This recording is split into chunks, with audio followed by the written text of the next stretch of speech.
Welcome welcome welcome. कैसे हो आप सब? आज हम शुरू करने वाले हैं 10th क्लास का मैथ सब्जेक्ट, जो जिसमें हम शुरू करेंगे सबसे हार्ड टॉपिक। वो कैसे? क्योंकि जब भी कोई छोटा सा प्यारा सा बच्चा आपके जैसा कोई नई क्लास में जाता है तो वो सोचता है मैथ्स कितनी हार्ड होगी, कौन पढ़ाएगा, कौन हमारे डाउट्स क्लियर करेगा, हमारे फुल मार्क्स कैसे आएंगे। अरे रुको रुको रुको, टेंशन मत लो, क्योंकि आपकी टेंशन को खत्म करने आ गए आपके अपने क्वेश्चन सर। तो चलो शुरू करते हैं बिना किसी देरी के।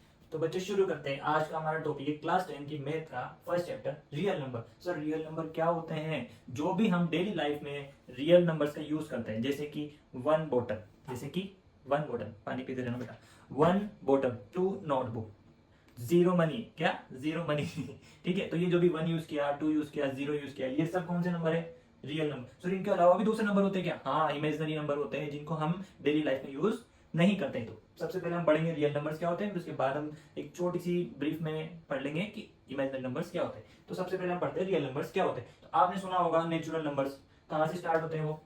नेचुरल नंबर स्टार्ट होते हैं वन टू थ्री और इनफाइनाइट तक। कौन से नंबर हो गए ये हमारे? Natural number. ठीक है। अब अगर हम इन नेचुरल नंबर में अगर जीरो जोड़ दें, क्या जोड़ दें? अगर हम इन नेचुरल नंबर्स में अगर जीरो जोड़ दें, 0 1 2 3 4 इनफाइनाइट तक, तो ये हमारे कौन से नंबर हो जाएंगे? Whole number. अगर हम होल नंबर में नेगेटिव डिजिट भी जोड़ दें, जैसे कि -3 -2 -1 0 1 2 3 इनफाइनाइट इनफाइनाइट, तो ये हमारे कौन से नंबर हो जाएंगे? ये हमारे हो जाएंगे इंटीजर्स। क्या हो जाएंगे? इंटीजर। और अगर हम इन्हीं इंटीजर्स को पी अपॉन क्यू की फॉर्म में लिख दे, और जिसमें क्यू कभी भी जीरो नहीं होना चाहिए, तो वो क्या हो जाएंगे? वो नंबर्स हो जाएंगे रेशनल नंबर्स। कौन से नंबर हो जाएंगे?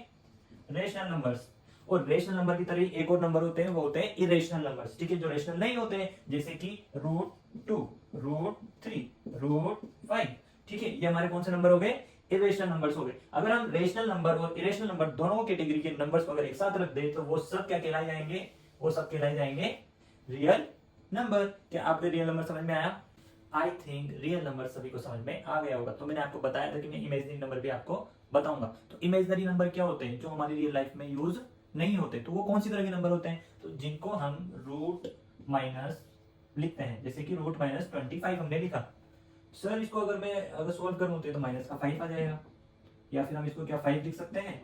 तो ये बिल्कुल गलत है। इसको हम ऐसे नहीं लिख सकते, इसको हमें लिखना पड़ेगा 5 आयोटा। आयोटा का मीनिंग हो गया यहाँ पे √-1, जैसे कि -1 -2 -3 -25। तो हम इसकी जगह पे क्या लिखते हैं? 5 आयोटा। और ये जिनके साथ भी आयोटा लग जाते हैं, वो नंबर्स कौन से नंबर हो जाते हैं? इमेजिनरी नंबर हो जाते हैं। क्या आप सभी को इमेजिनरी नंबर समझ में आ गया? तो चलो अब जल्दी से हमारे चैप्टर्स को स्टार्ट करते हैं। तो बेटा आपको इमेजिनरी नंबर समझ में आ गए। अब हमने इस टॉपिक में अभी होल नंबर के बारे में पढ़ा था कि नेचुरल नंबर में अगर हम जीरो जोड़ दे तो कौन से नंबर हो जाएंगे? होल नंबर हो जाएंगे।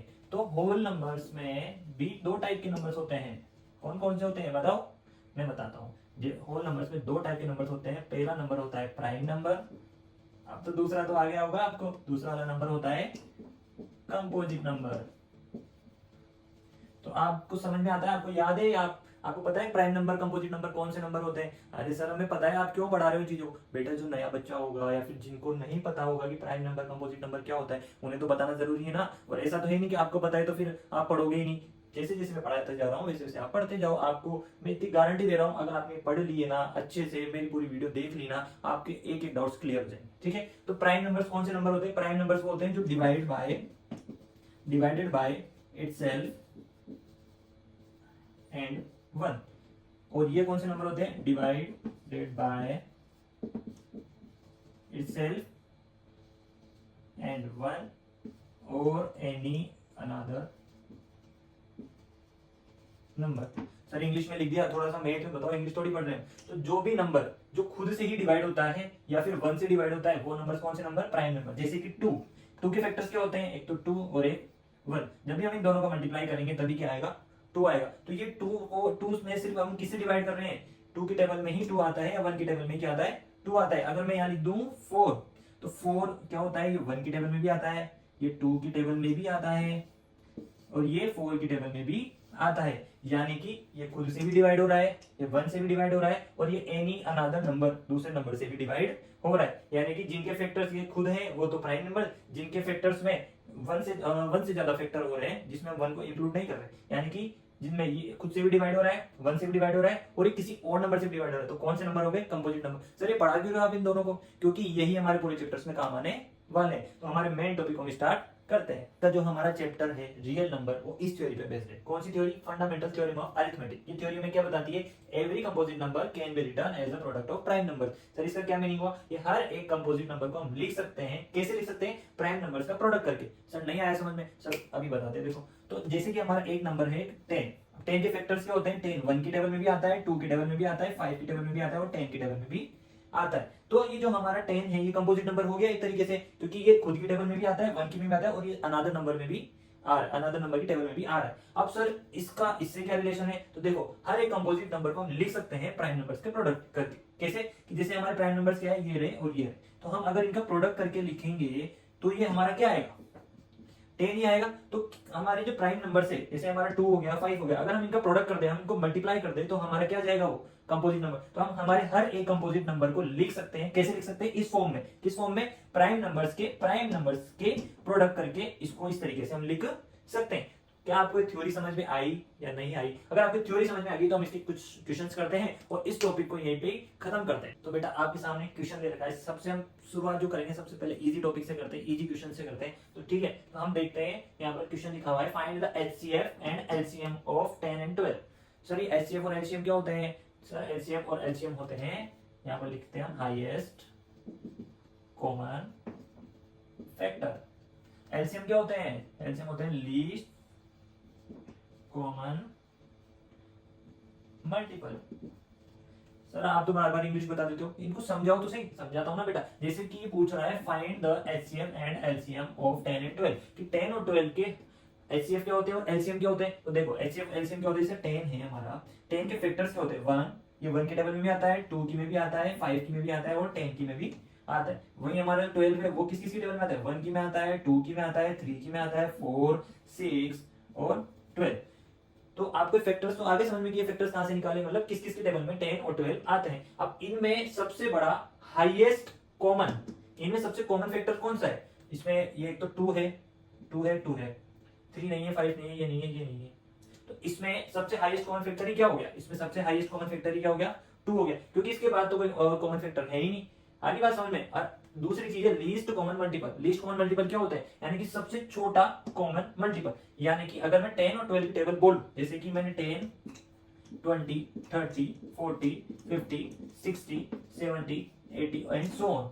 वैसे मैं कर दूं 12 की टेबल, 12 मैंने 12 जो 24, 36, 12 4 जो 48, 12 5 जो 60, 12 6 जो 72 एंड सो ऑन। ठीक है, तो इसमें सबसे छोटा कॉमन मल्टीपल, यानी कि इनका भी मल्टीपल 10, 10 मल्टीप्लाई 1, 10 मल्टीप्लाई 2 ऐसे करेंगे। तो इन दोनों में कॉमन मल्टीपल कौन सा आ रहा है? सबसे छोटा, यानी कि सबसे पहले कॉमन मल्टीपल आ रहा है हमारा 60। तो एलसीएम तो हमारा, इन दोनों का एलसीएम तो क्या हो गया? 60, और इन दोनों का एचसीएफ क्या हो गया? 2। क्या आपको एचसीएफ और एलसीएम समझ में आ गए? तो मुझे तो लगता है कि आपको आ गए होंगे। सर पर ये तो ऐसे तो हार्ड पड़ेगा, हमें बड़े बड़े बनाएंगे। अगर 1448 और 1526 आ जाए तो फिर कैसे करेंगे? तो ऐसे थोड़ी कर पाएंगे हम, ऐसे टेबल बोलेंगे क्या ऐसे करेंगे? नहीं बेटा, इनके लिए भी अलग से प्रोसेस दी गई है, तो हम उन प्रोसेस को समझते हैं। तो जो इनकी प्रोसेस दी गई है वो कैसे निकाली जाती है, तो हमें निकालना पड़ेगा इसको इस फॉर्म में। ठीक है, अब हमें शुरू से स्टार्ट करना है, प्राइम नंबर से स्टार्ट करना है। शुरू से सबसे पहला प्राइम नंबर क्या होता है? 2। क्या ये 2 की टेबल में आता है? हाँ सर आता है। 2 की टेबल में कितने टाइम्स में आता है? 2 5 जा 10। क्या अभी 2 की टेबल में आता है? नहीं। 3 की में नहीं, 4 की में नहीं, किसकी में आता है? डायरेक्ट 5 की टेबल में 5 बन जा। तो जब तक हमारा आंसर नीचे यहाँ पर 1 नहीं आता तब तक हमें उसे डिवाइड करते रहना है। वैसे हम यहाँ 12 का करेंगे। क्या 2 की टेबल में आता है? हाँ सर। 2 6 जा 12। फिर वापस 2 की में आता है? हाँ सर। 2 3 जा 6। फिर क्या आता है? 3 की टेबल में आता है? ये लो सर। तो अब हम इसको किस तरह से लिखेंगे? हम लिखेंगे 10 इक्वल्स टू 2 मल्टीप्लाई 5। और इसको किस तरीके से लिखेंगे? 12 इक्वल्स टू 2 मल्टीप्लाई 3। तो अब इसका एचसीएफ और एलसीएम क्या होगा? इसका एचसीएफ और एलसीएम देखो निकालना कितना सिंपल हो गया। एचसीएफ एंड एलसीएम कैसे निकालें? तो इन दोनों में कॉमन क्या आ रहा है? एक तो ये रहा, इसके अलावा और भी आ रहा है क्या? नहीं आ रहा सर। तो इसका एचसीएफ डायरेक्ट क्या हो गया? 2। एलसीएम भी सर ऐसे निकाल दें, ऐसे निकाल दो। तो इनमें क्या करो आप? पावर लगा दिया करो। पहले यहाँ देख लो 2, ये 2 की पावर 1 और 5 की पावर भी क्या है? 1। अब यहाँ 2 की पावर 2 हो रही है ना, यहाँ 2 की पावर 2 लिख दो और यहाँ पर 3 लिख दो। यहाँ 2 की पावर 1 और 5 की पावर 1। इन दोनों में से किसकी पावर ज्यादा है? इसकी पावर ज्यादा है, तो इसको यहाँ लिख दो 2 की पावर 2 मल्टीप्लाई 3 की पावर 1 है तो 3 की पावर 1 लिख दो, मल्टीप्लाई 5 की पावर 1 है तो 5 की पावर 1 लिख दो। हमें लिखने सारे प्राइम नंबर है एलसीएम के लिए, सारे प्राइम नंबर हमें लिखने पड़ेंगे, पर जिसकी पावर ज्यादा है हमें वो वाला ही लिखना है। तो यहाँ पर हो गया 2 2 जा 4, 4 3 जा 12, 12 5 जा 60। तो हमारा वैसे भी तो जो हमने पहले प्रोसेस देखी थी उसमें भी वही आया था, और इसमें इस वाली प्रोसेस में भी आया था, पर इस वाली प्रोसेस में सिंपल है, क्योंकि अगर यहाँ पर 10 की जगह 1448 आ जाए और 1526 आ जाए तो फिर हम इस तरीके से जल्दी निकाल लेंगे। क्या आपको एचसीएफ और एलसीएम निकालना आ गया?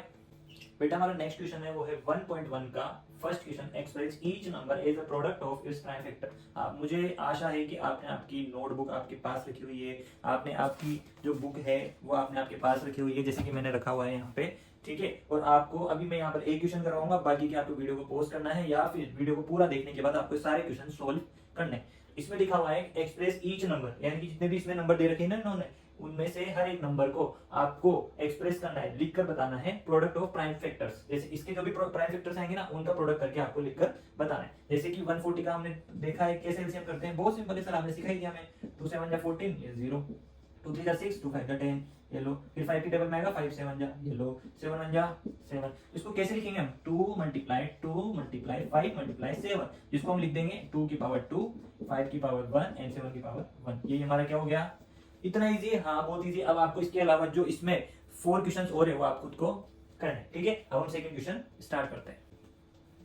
बेटा हमें जो सेकंड क्वेश्चन दे रखा है वो दे रखा है find the LCM and HCF of the following pairs of integers and verify that LCM multiply HCF equals to product of two numbers. ठीक है, इसका क्या मीनिंग है कि ये बोल रहा है वो find the LCM and HCF, LCM और एचसीएफ निकालना है इन दोनों का, of the following pairs of integers, यानी कि दोनों इंटीजर्स हैं इन दोनों के पेयर्स का एलसीएम एंड एचसीएफ निकालना है और वेरीफाई करके बताना है कि अगर हम इन दोनों का एलसीएम और एचसीएफ को मल्टीप्लाई कर देंगे तो किसके इक्वल हो जाएगा?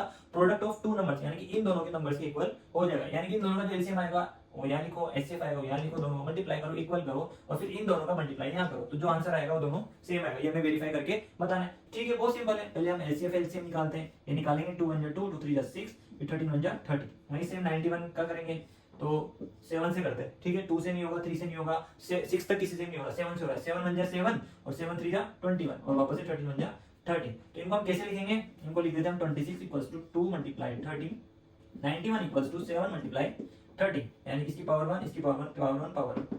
तो अब इसका एलसीएम एचसीएफ डायरेक्ट निकाल देते हैं। एचसीएफ इसका हो जाएगा, क्या होगा इसका एचसीएफ? दोनों का कॉमन क्या है? 13। और एलसीएम क्या हो जाएगा? एलसीएम हो जाएगा, पहले सारे प्राइम नंबर लिख दो, 2 7 और 13। क्या किसकी पावर ज्यादा है? सबकी पावर 1 है तो सबकी पावर 1, तो इसका हो जाएगा 182। अब ये बोलना चाह रहा है वेरीफाई करके बताओ कि एलसीएम मल्टीप्लाई एचसीएफ करेंगे, कर दो भैया। एलसीएम क्या आया हमारा? 182, एचसीएफ क्या आया हमारा? 13 आया, वो सिंपल है। Equals to product of two numbers 26 multiply by 91। वापस से करके बताओ, कमेंट में लिखो आंसर। इसका आंसर तो मैं भी लिख देता हूं, इसका आंसर आया 2366 इक्वल्स टू 2366। दोनों का आंसर क्या आया? इक्वल आया। तो ये हमारी थ्योरम भी बन जाती है कि अगर हम एलसीएम एंड एचसीएफ को मल्टीप्लाई करते हैं तो वो किसके इक्वल होता है? जो हमारे दो पेयर्स ऑफ इंटीजर्स दे रखे हैं ना, यानी दो नंबर दे रखे हैं, उनके मल्टीप्लाई करने पर भी वही आंसर आता है। क्या आपको क्वेश्चन समझ में आ गया? बेटा हमारा जो थर्ड क्वेश्चन दे रखा है वो दे रखा है find the LCM and the HCF of the following integers by applying the prime factorisation method. मतलब वही सेम चीज बोल रहा है, एलसीएम निकालो एचसीएफ निकालो, इनका 17 23 और 29 का निकाल देंगे। बहुत सिंपल है। ये मैंने सेकंड क्वेश्चन क्यों लिया? क्योंकि फर्स्ट वाला बहुत सिंपल था, थर्ड वाला बहुत सिंपल था। सेकंड में क्या है, बहुत सारे बच्चों को डाउट होता है, मैं भी यहाँ पढ़ाता हूँ ऑफलाइन तो उनको भी थोड़ा सा डाउट होता है, तो मैं ये वाला क्वेश्चन ही बता देता हूँ डायरेक्ट, क्योंकि वो इसमें पूछते हैं कि एचसीएफ क्या है इसमें। तो देखो 17 है, 17 खुद की टेबल में आता है तो 17 बन जा 17, 23 है वो खुद की टेबल में आता है, प्राइम नंबर है तीनों के तीनों, 23 बन जा 23, 29 भी क्या है? प्राइम नंबर है, 29 बन जा 29। तो इनका जो एलसीएम जैसे 17 equals to 17 multiply 1, 23 equals to 23 multiply 1, 29 equals to 29 multiply 1। तो इनका जो एचसीएफ निकल के आया, ये मैंने पहले लिख दिया, एचसीएफ क्या निकल के आया? अगर ये सारे प्राइम नंबर है तो इनका एचसीएफ क्या होगा? इनका एचसीएफ होगा 1, और एलसीएम क्या होगा इनका?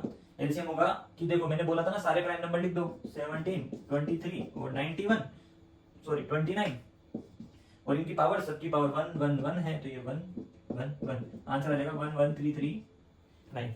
क्या आपको समझ में आ गया? अगर आपको आ गया तो फर्स्ट वाला थर्ड वाला क्वेश्चन कर लो और उसका आंसर कमेंट में लिख दो। इसमें हमारा फोर्थ क्वेश्चन है, वो क्वेश्चन है गिवन डेट एचसीएफ हमें दे रखा है, इन दोनों का एचसीएफ दे रखा है डायरेक्ट 9, निकालो मत, डायरेक्ट दे रखा है 9। फाइंड करो एलसीएम, यानी कि क्या निकालना है? एलसीएम। क्या आप सर इन दोनों का एलसीएम निकालने बैठेंगे? नहीं नहीं नहीं, एक थ्योरम पढ़ी थी हमने, वो थ्योरम क्या पढ़ी थी? LCM multiply HCF equals to product of two numbers. जैसे कि a मल्टीप्लाई b, यानी कि ये a और ये b। मैं आपको पहले बता दूं ये जो थ्योरम है सिर्फ 2 नंबर्स में ही काम करती है, 3 में 4 में इनमें काम नहीं करती। तो याद रखना ये 3 में काम कभी नहीं करेगी, 2 में ही काम करिए। क्या ये आपको बात समझ में आ गई? ये क्वेश्चन बहुत ज्यादा इंपॉर्टेंट है, बहुत ज्यादा इंपॉर्टेंट है, ये आपके एग्जाम में आने के फुल चांसेस है इसके, ठीक है। तो इसको है भी बहुत सिंपल है ना, और इसको आप अच्छे से पढ़ लेना, अपने नोट्स में इस वाले क्वेश्चन को जरूर लिखना, ठीक है। अब बहुत सिंपल है, देखो एचसीएफ हमें दे रखा है भैया, एलसीएम नहीं दे रखा, एलसीएम मत दो, एचसीएफ दे रखा 9, प्रोडक्ट ऑफ टू नंबर्स क्या है 306 मल्टीप्लाई बाय 657, बस बहुत सिंपल हो गया एलसीएम। ये मल्टीप्लाई में तो इधर आगे क्या हो जाएगा, क्या हो जाएगा, डिवाइड में 657 डिवाइड बाई 9। क्या ये इससे कट हो रहा है? नहीं, ये हो रहा है, हाँ हो रहा है। 9 3 जा 27, बचा 3 और 6 36, 9 4 जा 36। तो इसका आंसर जो भी आएगा वो हमारा इस क्वेश्चन का आंसर हो जाएगा, जो आपको निकाल कर बताना है। क्या आपको ये क्वेश्चन समझ में आ गया? कि अगर आपको आ गया ये वाला आंसर कमेंट में लिख देना। चलो फिफ्थ वाला क्वेश्चन करते हैं। बेटा आपको जो नेक्स्ट क्वेश्चन दे रखा है fifth question, check whether 6n can end with the digit 0 for any natural number. ये क्वेश्चन मैं आपको एग्जांपल नंबर 1 में करवा चुका हूं, बहुत ज्यादा सिंपल है। मेरे को लगता है कि मुझे नहीं करवाना चाहिए, अगर मैं करवाऊं तो फिर आपको तो मैं करवा दूं, बोलो हाँ करवा दो। चलो जिसको आता है वो फटाफट से कमेंट में आंसर लिख दे, अगर नहीं लिख रहे हो तब भी अपने नोट्स में इस वाले क्वेश्चंस को अभी वीडियो पोस्ट करके कर लो, ठीक है। तो क्वेश्चन कितना सिंपल है, चेक वेदर 6 की power n can end with the digit 0। 6 की पावर n करूंगा तो जो भी मेरा आंसर यहाँ आएगा उसमें लास्ट में क्या आना चाहिए भैया, क्या आना चाहिए 0। और 0 कब आता है? जब हमारे प्राइम नंबर्स में ये 2 तो होने ही चाहिए, तभी तो हमारे लास्ट में क्या आएगा 0। अब 6 का प्राइम नंबर्स क्या होंगे, प्रोडक्ट ऑफ प्राइम्स क्या होंगे, 6 एक कंपोजिट नंबर है जिसको हम प्रोडक्ट ऑफ प्राइम्स में लिख सकते हैं। इसके प्रोडक्ट ऑफ प्राइम्स क्या होंगे 2 मल्टीप्लाई 3, 6 की पावर 1, 6 की पावर 2, 2 मल्टीप्लाई 3, 2 मल्टीप्लाई 3। तो ऐसे तो सर इनफाइनाइट तक जाओ तो ये भी इनफाइनाइट तक चला जाएगा, 2 की पावर n मल्टीप्लाई 3 की पावर n। क्या कभी भी 2 मल्टीप्लाई 5 आएगा? नहीं आएगा। तो ये इसमें लिख देना आप कि 6 नो, बिकॉज 6 की power n can not be and with the digit 0। क्या आपको ये क्वेश्चन समझ में आ गया? नेक्स्ट क्वेश्चन करते हैं, फटाफट खत्म करते हैं। बेटा जो हमारा नेक्स्ट क्वेश्चन है question number 6, explain why 7 multiply 11 multiply 13 plus 13 and 7 multiply 6 5 4 3 2 1 plus 5 are composite number. और सॉरी इतना भारी क्वेश्चन, भारी नहीं है, सिर्फ दिखने में भारी है। ये आप अगर आरबीसी बोर्ड में पढ़ रहे हो तो आपके लिए सबसे ज्यादा इंपॉर्टेंट क्वेश्चन है, देखा जाए जो मैंने पहले बताया उसके बाद जो इंपॉर्टेंट क्वेश्चन है वो ये वाला है। क्योंकि आरबीसी बोर्ड वाले क्या करते हैं, सिर्फ दिखने में भारी क्वेश्चन बनाते हैं, भारी क्वेश्चन होता नहीं है, ठीक है, बहुत ज्यादा इजी क्वेश्चन होता है। जैसे कि इसका आंसर है 7 मल्टीप्लाई 11 मल्टीप्लाई 13 प्लस 13। अभी कंपोजिट नंबर कैसे हुआ? तो अपन ने एक थ्योरम पढ़ी थी, फंडामेंटल थ्योरम ऑफ अरिथमेटिक। उस थ्योरम में हमने क्या पढ़ा?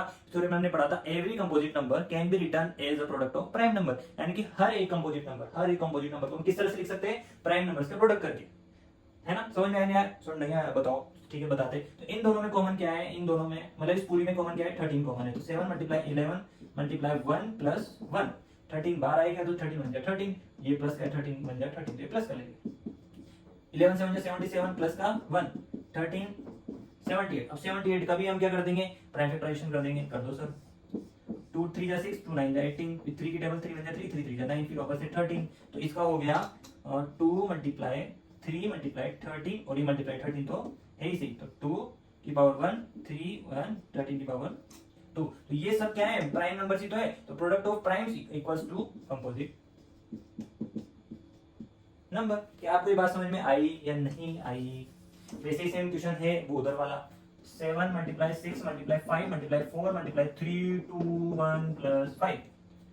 सॉरी इतना बारी इतना मल्टीप्लाई करना पड़ेगा क्या? नहीं नहीं नहीं नहीं, देखो इन दोनों में कॉमन क्या है, ये 5 ये 5 कॉमन ले लो। 7 मल्टीप्लाई 6 मल्टीप्लाई 4 मल्टीप्लाई 3 1 ले लिया, 5 इधर 1 4 3 2 1 प्लस 1।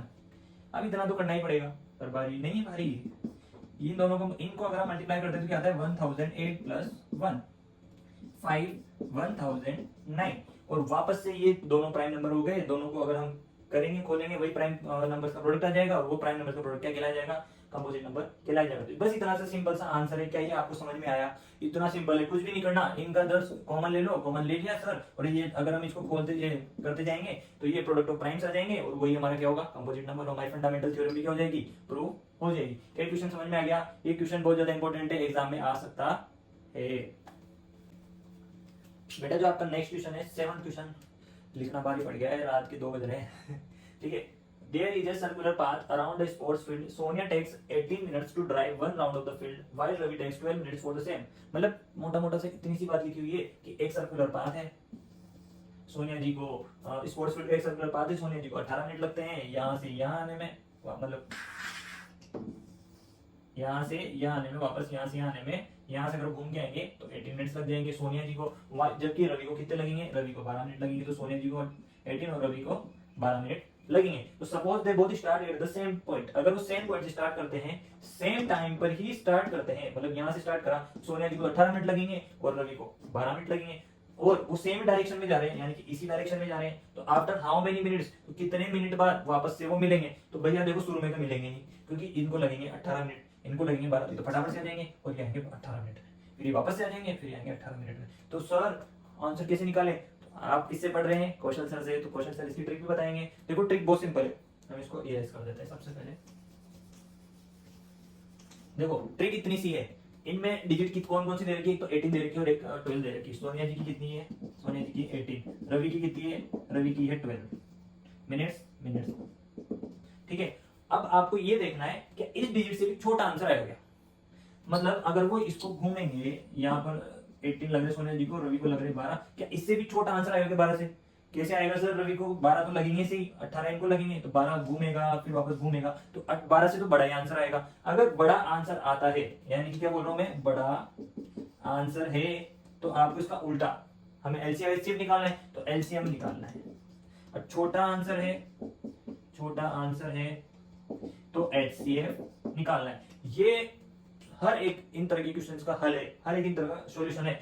बड़ा आंसर उसका बड़ा, देखो एल मतलब लीस्ट, लिस्ट मतलब छोटा, तो बड़ा का उल्टा क्या हो गया, छोटा, छोटा का उल्टा क्या हो गया, हाईएस्ट, हाईएस्ट को बड़ा। तो आपको इसको इस ट्रिक से याद कर रख सकते हो, बड़ा का छोटा क्या होता है, बड़ा से उल्टा क्या होता है एलसीएम, एल लीस्ट मतलब छोटा, तो एलसीएम लेना है, छोटा का उल्टा हाई, हाईएस्ट कॉमन फैक्टर, तो बड़ा, अगर इनसे बड़ा आंसर आ रहा है, देखो इन दोनों की छोटी डिजिट क्या है 12 है, अब इससे भी क्या बड़ा आंसर आएगा क्या, हाँ सर इससे बड़ा आएगा, तो हमें निकालना क्या है इसमें, एलसीएम क्या निकालना पड़ेगा हमें इसमें, एलसीएम निकालना पड़ेगा। तो बस बहुत सिंपल हो गया, 18 और 12 का एलसीएम निकाल देंगे, 18 का ये लो, 2 9 जा 18, 3 3 जा 9, 3 1 जा 3, वापस से 12 का एलसीएम, 2 6 जा 12, 2 3 जा 6, 3 1 जा 3, 18 का आया 2 की पावर 1, 3 की पावर 2, और मैं 12 का आया 2 की पावर 2 और 3 की पावर 1। मैंने आपको बता ही दिया एलसीएम में पावर जिनकी बड़ी हो वो ले लो, तो यहाँ पर थोड़ा सा यहाँ पर ये मिस्टेक हो रही है, यहाँ लिख देता हूँ मैं, 2 की पावर बड़ी वाली है 2 और 3 की पावर बड़ी वाली है 2, तो 2 2 जा 4, 3 3 जा 9, आंसर हो गया 36। तो इनको वापस एक ही जगह पर यहाँ पर वापस मिलने के लिए कितना मिनट लग जाएगा, उनको 36 मिनट लग जाएगा। वो वाली ट्रिक को हमेशा याद रखना, अगर आंसर बड़ा लेकर आना है आपको, देख लो इनमें डिजिट देख लो, डिजिट इससे सबसे छोटी डिजिट कौन सी है, ये है भैया, क्या इससे भी बड़ा आंसर आएगा क्या, अगर बड़ा आंसर आ रहा है तो लीस्ट कॉमन मल्टीपल निकालो, क्या इससे छोटा आंसर आएगा, छोटा आंसर आएगा तो हाईएस्ट कॉमन फैक्टर निकालो। क्या आपको ट्रिक समझ में आ गई, क्या आपको 7 क्वेश्चन समझ में आ गए, सारे के सारे एग्जांपल्स क्वेश्चन जो मैंने कराया वो समझ में आ गए। अगर आपको 1.1 समझ में आ गई ना, थैंक यू सर लिख दो, थैंक यू क्वेश्चन सर लिख दो, ठीक है। आपको एक ही चीज बताना चाहूंगा, if you will try you will not try, अगर आप कोशिश करते रहेंगे तो कभी रोएंगे नहीं, अगर कोशिश नहीं करेंगे तो रोते रहो फिर जिंदगी भर। क्या आपके पास समझ में आई नहीं आई, आपको इनके अच्छे से नोट्स बनाने हैं। 1.1 यूनिट मैंने खत्म, 1.1 एक्सरसाइज मैंने खत्म करा दिए, इसके जो भी एक्स्ट्रा क्वेश्चन होंगे, पीवाईक्यूज होंगे, अगर वो भी आपको चाहिए तो वो आप नीचे कमेंट लिख देना कि सर हमें चाहिए। जिसको भी मुझसे ऑफलाइन पढ़ना है वो यहाँ कोटा के पास में जो कापरेन है वहां पर एक ऑफलाइन सेंटर है हमारा, कंचन क्लासेस नाम से, वहां पर आके 10th class 9th class 1 to first class से लेकर 10th क्लास तक वो यहाँ पर पढ़ सकता है। थैंक यू सो मच बच्चों, बाय बाय, मिलते हैं 1.2 एक्सरसाइज में, बाय बाय। और हाँ, मेरी तो पानी की बोतल खाली हो गई, क्या आपकी पानी की बोतल खाली हुई नहीं हुई, पानी पीते रहना, stay hydrated, stay healthy, bye bye.